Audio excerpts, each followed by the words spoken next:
All right, for all the talk of how the Mexican drug cartels control their side of the border, video of some of the shootouts that they have had, a massive bust just exposed a Texas border town and a Texas border mayor who allegedly ran his town like the cartels do. He ran his own drug cartel. Police say the mayor of Progreso, Texas, participated or even ran a vast conspiracy to sell 88 pounds of cocaine. You might call it a family business, both running the town and the drugs. Police arrested his brother, Frank, last year. He was president of the town's school board at the time. Running the school board means running the school buses. And back in 2020, a school bus driver got caught with 30 pounds of coke. You might imagine Progreso residents are getting pretty fed up with the antics of those in charge of their town.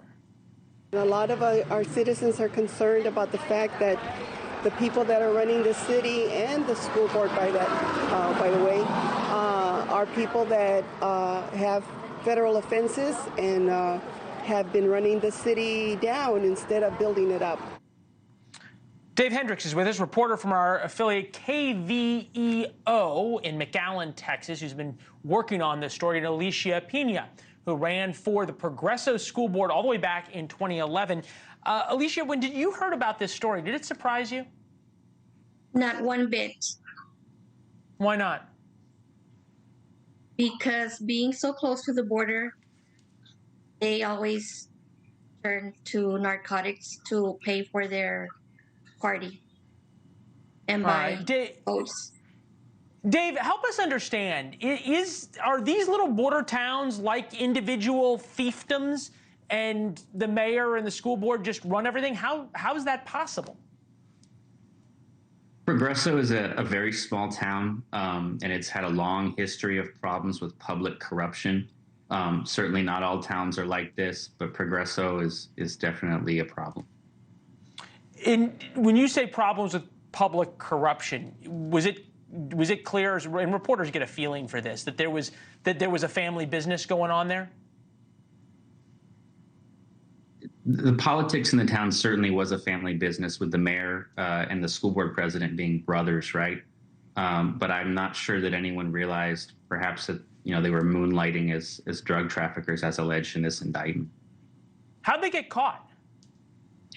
So that's a great question. The federal agents haven't said a whole lot with the case pending, but back in 2020, there was a former school bus driver who got caught at a Border Patrol checkpoint with about 30 pounds of cocaine. And that investigation continued. Homeland Security Investigations, which is part of ICE, took the case with the U.S. Attorney's Office, and it eventually led them to the mayor and the school board president. Wow. Do we have any idea if this was part of a larger ring, or how they were using their jobs? If you're the mayor and the school board president, even in a small town, you've got a lot of power. What did that allow them to do? Do we have any idea? We don't know yet the full extent of what exactly they did. The indictment doesn't include a lot of details. But one thing that was very concerning to a lot of people is when the school board president appeared in court last year for his detention hearing, the judge admonished him not to speak with the police chief and another member of the school board who's now actually the president.